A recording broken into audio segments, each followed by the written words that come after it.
अष्टावक्र गीता तीसरा प्रकरण चौथा और पांचवा सूत्र। इस सूत्र में अष्टावक्र कहते हैं, आत्मा को शुद्ध चैतन्य व अति सुंदर सुनकर भी कैसे कोई इंद्रिय के विषय में अत्यंत आसक्त होकर मलिनता को प्राप्त होता है। देखिए, इस सूत्र में अष्टावक्र को भी आश्चर्य हुआ कि इसे सुनने मात्र से आत्मज्ञान कैसे हो गया। वे पूछते हैं कि जब तूने आत्मा को शुद्ध चैतन्य अति सुंदर जान लिया तो फिर कामना से आसक्त क्यों है? क्यों इंद्रियों के भोगों में अत्यंत आसक्त होकर मलिनता को प्राप्त होता है? यदि कोई अज्ञानी इसकी ओर आसक्त रहते हैं तो समझ में आता है कि उन्हें महान आनंद नहीं मिला, इसलिए शूद्र यानी छोटे आनंद में लिप्त हैं। किंतु ज्ञानी इस आत्मरूपी महान आनंद को पाकर भी यदि छोटे यानी शूद्र में रस लेता है तो इसका अर्थ है कि उसे आत्मानंद का अनुभव नहीं हुआ है। अब जनक जो उत्तर देंगे अष्टावक्र उसी से ही निश्चित करेंगे कि इसे ज्ञान हुआ है या फिर भ्रांति हुई है। पांचवा सूत्र कहता है, सब भूतों में आत्मा को और आत्मा में सब भूतों को जानकर भी मुनि को ममता होती है, यही आश्चर्य है। देखिए, शिक्षक विद्यार्थियों को पढ़ाता है और अंत में परीक्षा भी लेता है, और जब बच्चे उत्तीर्ण होते हैं तो उन्हें प्रमाण पत्र भी देता है। इसी प्रकार जो सच्चा गुरु होता है वह अपने शिष्य की परीक्षा भी करता है और उसे कसौटी पर भी कसता है। कसौटी पर कसता भी है कि स्वर्ण शुद्ध हुआ या नहीं, उसे ज्ञान हुआ या नहीं, या अभी भी उसमें मिलावट है। जब तक कोई गुरु अपने शिष्य को कसौटी पर नहीं कसता तब तक गुरु को ज्ञात ही नहीं होता कि इसे ज्ञान हुआ है या नहीं हुआ है, यह खरा सोना है या फिर मिलावटी। देखिए, पुस्तकीय ज्ञान के आधार पर कोई भी अपने को ज्ञानी घोषित कर दे तो अज्ञानी भले ही उसे ज्ञानी मान ले, किंतु गुरु उसे ज्ञानी नहीं मान सकता। समझिए इस बात को।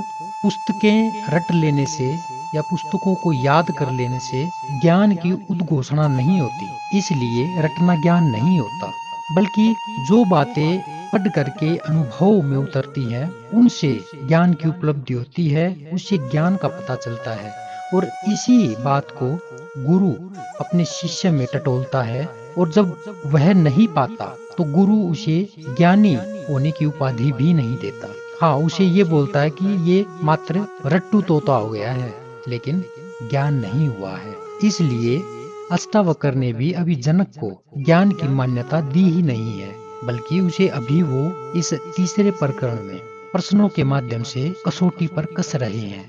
अष्टावक्र पूछते हैं कि हे जनक, तूने सब भूतों में आत्मा को एवं आत्मा में सब भूतों को जान लिया है। इस प्रकार संसार व आत्मा में अभेद संबंध जानकर भी तुझे ममता होती है, यही मुझे आश्चर्य है। इस अगले सूत्र को भी ले ही लेते हैं साथ में।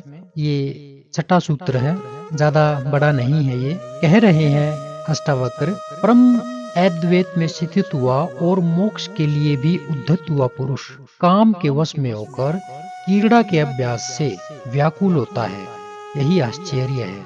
क्या कहना चाह रहे हैं इस सूत्र में अष्टावक्र? कह रहे हैं, आत्मज्ञान के बिना मुक्ति नहीं होगी। आत्मज्ञान से सृष्टि व आत्मा का तो भेद मिट जाता है, किंतु यह मुक्ति की स्थिति नहीं है। इसे सविकल्प समाधि कहते हैं। इसमें विकल्प बना ही रहता है। सभी संस्कार मन, बुद्धि, चित्त आदि बीज रूप में विद्यमान रहते हैं, किंतु इसके बाद ज्ञानी निर्विकल्प समाधि में प्रवेश करता है, और जब प्रवेश करता है तो यह बीज भी नष्ट हो जाता है, जिससे सृष्टि में पुनः आने की संभावना भी मिट जाती है। यही मुक्तावस्था है, यही मुक्त होने की अवस्था है। इसी को निर्वाण या मोक्ष कहा जाता है। अष्टावक्र इसलिए जनक से पूछते हैं कि तू परम अद्वैत में तो स्थित हो गया और मोक्ष के लिए उद्यत है, अर्थात पूरी तरह से तैयार है। इसका अर्थ ही है आत्मज्ञान हो चुका है और मुक्ति अभी शेष है। यह सविकल्प समाधि की स्थिति है। ऐसी स्थिति में पहुंचकर भी तू काम क्रीड़ा के अभ्यास से व्याकुल है, यही मुझे आश्चर्य है। दरअसल अष्टावक्र यह जानना चाहते हैं कि राजा जनक की काम के प्रति जो व्याकुलता है वो नष्ट हुई या नहीं हुई। यदि काम क्रीड़ा की व्याकुलता शेष है तो इसका अर्थ है आत्मज्ञान अभी नहीं हुआ, केवल ज्ञान की भ्रांति हुई है। तो अगले सूत्र में फिर मिलते हैं, तब तक के लिए नमस्कार।